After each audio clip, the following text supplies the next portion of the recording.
The CCP is very smart at understanding the divides in American society, and it knows how to target both sides. In this episode, I sit down with Chris Chappell and Shelley Zhang, creators of the popular YouTube channel China Uncensored.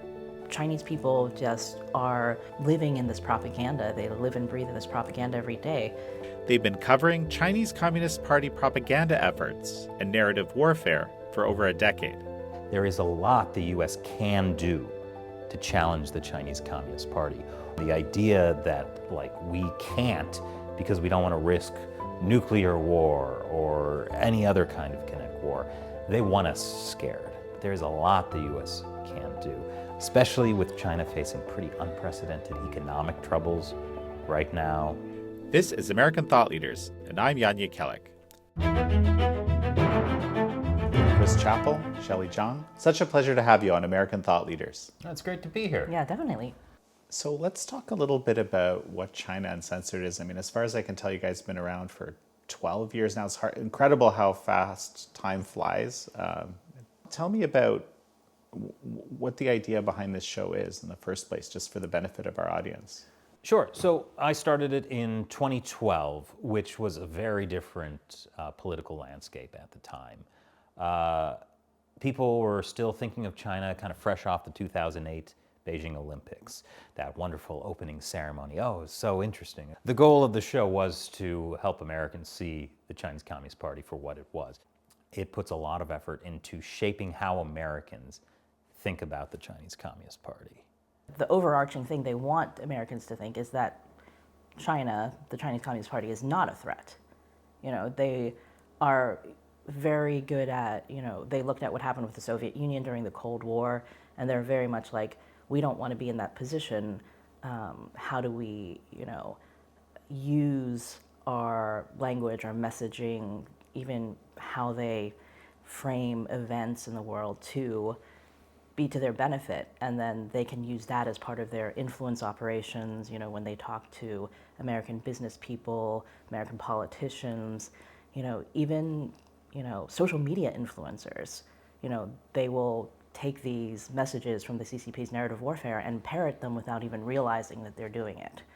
What was it that we saw today? There was a Twitch streamer. Yes, it was a guy who is a big gamer and political commentator for, the Gen Z audience, and he was talking about how, China was right to take over Tibet because, Tibet had slaves and China, liberated them from this feudal serfdom, and this is 100% the CCP propaganda. Yeah, this is CCP propaganda. Something else just jumps to mind. There was a foreign ministry, Chinese foreign ministry spokesperson who's, criticizing America for the prospects of maybe shutting out TikTok. And she's saying, there needs to be, kind of openness of markets. And this seems so surreal almost. But how do you explain that? TikTok is a great example of the CCP's narrative warfare because it's been very effective. They portray it as, the U.S. government interfering in the free market or trying to censor free speech, which is ridiculous because this is the Chinese Communist Party. They don't have a free market in China. They've banned all Western social media in China. TikTok is a weapon of the CCP designed to shape how Americans think, as well as steal a tremendous amount of personal data on individual Americans. And the idea of the ban is kind of ridiculous because it's just like the Chinese company that owns and controls TikTok just has to give up control. And then TikTok would be allowed, but the Chinese Communist Party does not want to give up control, particularly because if they did, then whatever American company bought it would have access to the inside of TikTok, to the algorithm, and actually get to see what really was going on behind the scenes. The CCP is very smart at understanding the divides in American society, and it knows how to target both sides. So for example, we were talking to Lord Chris Patten the other day, the last British governor of Hong Kong, and he said one of the things the CCP would say about Hong Kong is like, oh, it's been occupied, it's the British colonial powers. And that really taps into this sort of left-leaning ideology. But he said the reality was the only people that were occupying that area were people fleeing China, fleeing communism from China. So they use that language to cover up the reality of things. And a more right-wing example, I have this theory China is doing this propaganda campaign that I'm calling China is based. You see, like all of these conservative commentators, the CCP will put out a video of like kids in China, young kids in kindergarten, playing with machine guns or fake rocket launchers, doing this military training. And these conservative U.S. commentators would be like, "Oh yeah, China's based. They're not pushing like woke ideology on kids." And realize like that militarization of children is insane. Like it gets them to react against this one other ideological extreme for this other. Or another great example is in video games now. China just put out a game called Black Myth Wukong that is one of the most popular games. And I criticized it because it's got ties to Tencent, which is basically a Chinese company with a lot of connections to the CCP. We don't want China controlling American video game industries. But the response was like, "Oh, I'm so sick of playing these Western woke games with woke ideology. I'll take this Chinese game. It's based." Because they said in the game that they weren't going to... They don't want you to talk about feminism. Yeah, they said they don't want you to talk about feminism, and then it was like also anything about the Chinese politics, COVID, et cetera, et cetera. The Chinese government. But because they said feminism first, then it suddenly appealed to a political group in the U.S. who were sick of feminism. Yeah, and then it kind of covers up the fact that the Chinese Communist Party is heavily involved in ESG funding that is pushing a lot of this woke ideology in games. So China's kind of controlling both sides of this, and really it knows how to play Americans off of each other. So we're fighting each other instead of realizing who our real enemy is, the Chinese Communist Party. I remember when Epoch Times was started back in the early 2000s, the distance between what people understood to be the reality of Communist China and the reality of Communist China that I was aware of, being on the human rights side of things, was so vast that it was almost like, people would think you're a crazy person. You say, "Hey, I don't have any topic I would talk about," right? It's wild. Yeah. I mean, it has, to be fair, it has shifted quite significantly. Yes. Especially in recent years, but... Yeah, there was just this phenomenon. The Tiananmen Square massacre happened. That month, George Bush Sr. sent a secret delegation to Beijing to assure the Chinese Communist Party that it wouldn't hurt U.S.-China relations. The same month that the CCP massacred 10,000 students in Beijing. For years, we had experts, top politicians telling us that if we do business with China, it will reform them. They'll become a democracy. It'll help the U.S. government. Even as towns across America were being gutted because we shipped all of our manufacturing to China, we had experts saying, "This is good. This is still good. Look at how much our GDP has gone up." Meanwhile, Americans are struggling to make ends meet. But we listen to these experts who have who knows what relation to China, pushing this narrative that, yes, we have to engage. And I think a few years ago, we talked to Alex Joske, who wrote a book on influence operations. And he talked about how this type of narrative, the idea that China would reform democratically if there was economic reform, kind of came from the CCP, where they had this message going out through channels that weren't official channels, but it was as if, if a U.S. official got to know Chinese, business people who are connected with the CCP, or even Chinese officials, lower level officials, or people who are maybe in academia, and they would say to them kind of as if on the down low, right, that they were like, "Oh, well, this is what we officially have to say. We officially have to say that we're the Communist Party and, we won't change or reform, but, actually, secretly, we want to do these things. Like, if we had more economic relations with you, that can only be better for us. It was really insidious. Like these officials would be like, you really get China. You're very smart. Not like all the other people. You're a smart person. And don't push too hard. We're on the same side, but if you push too hard, then that means these far left extremists in the party, they'll be activated, and then we can't deal with that. So just never push hard. Don't push publicly. So it was kind of like, and people felt special, right? Because they felt like they were getting the real inside view on what, these CCP officials actually thought, not what they had to say publicly. So, but in actuality, this was part of their influence operations, as part of their narrative warfare to try to make, all these U.S. officials believe that that's what would happen if, we just did more business with them. We were chumps. Chris, Shelley, just one quick sec. We're going to take a break, and we'll be right back. And we're back with Chris Chappell and Shelley Zhang, makers of China Uncensored. So, some of the narratives I'm hearing,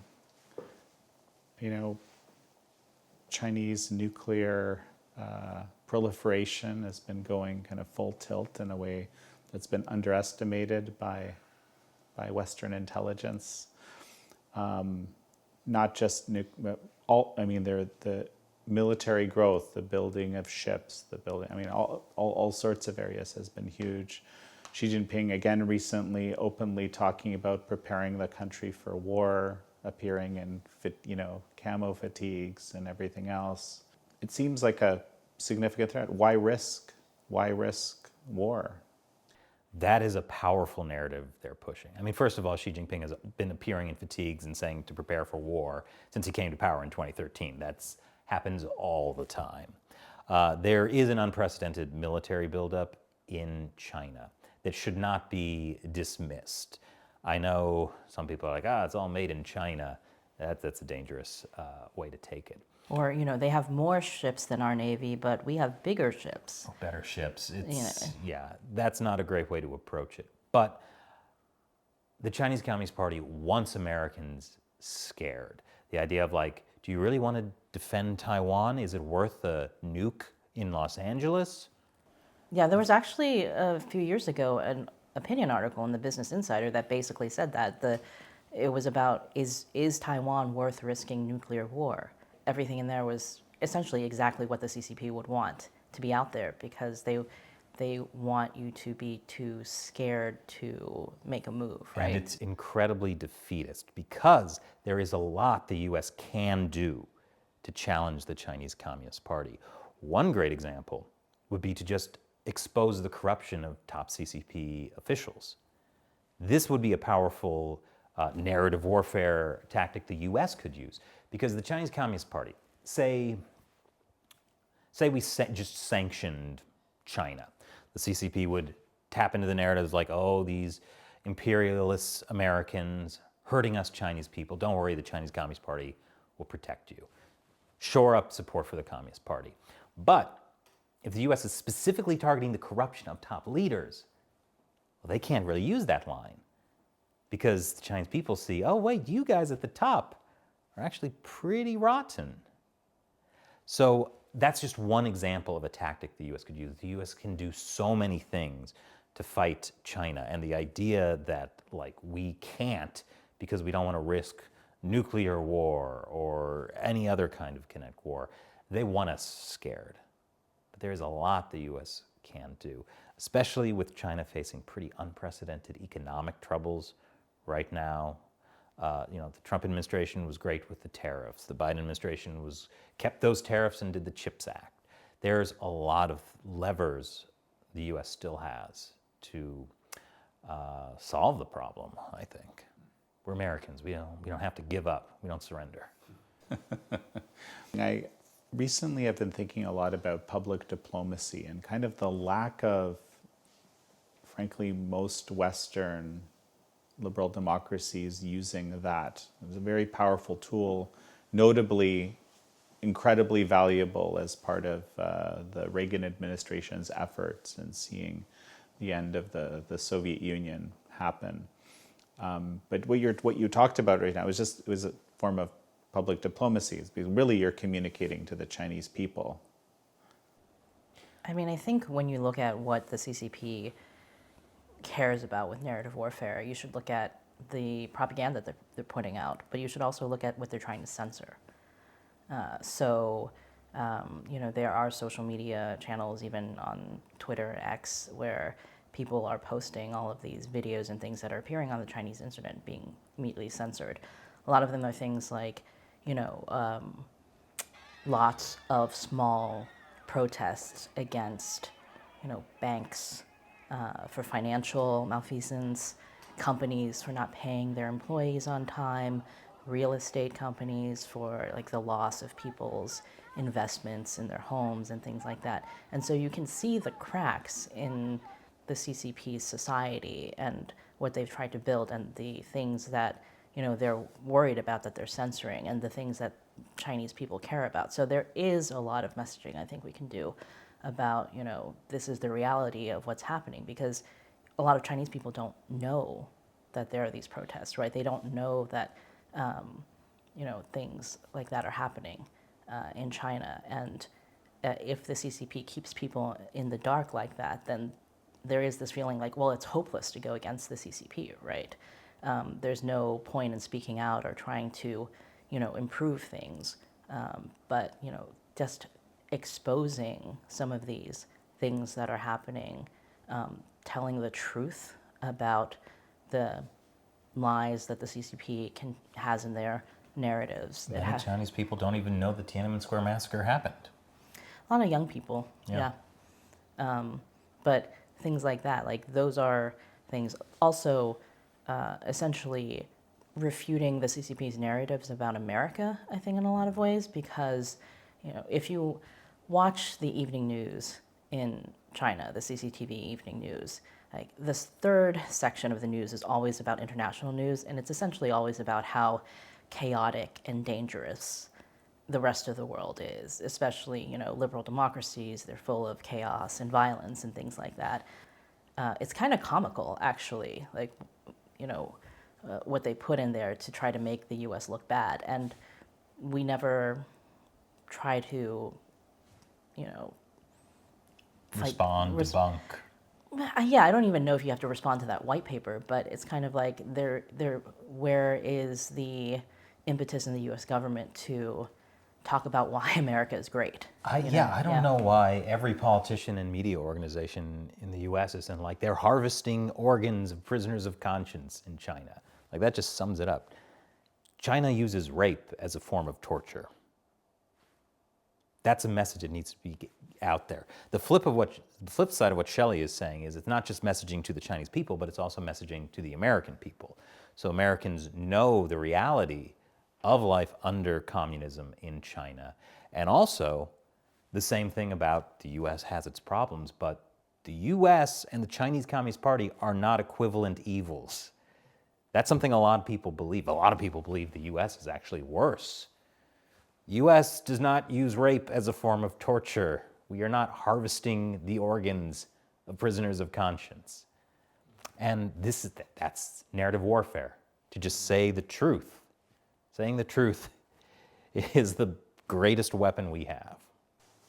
Chris, maybe clarify this use of rape as a form of torture. I don't know if that's something that everyone watching would be aware of. This is the other aspect of the Chinese Communist Party's narrative warfare. They care about psychologically breaking people. And you see in Chinese detention centers, especially for prisoners of conscience, just the use of sexual humiliation to break down somebody psychologically. The Chinese human rights activist Gao Zhisheng, who God knows if he's even alive, he keeps disappearing into whatever hole they put him in China.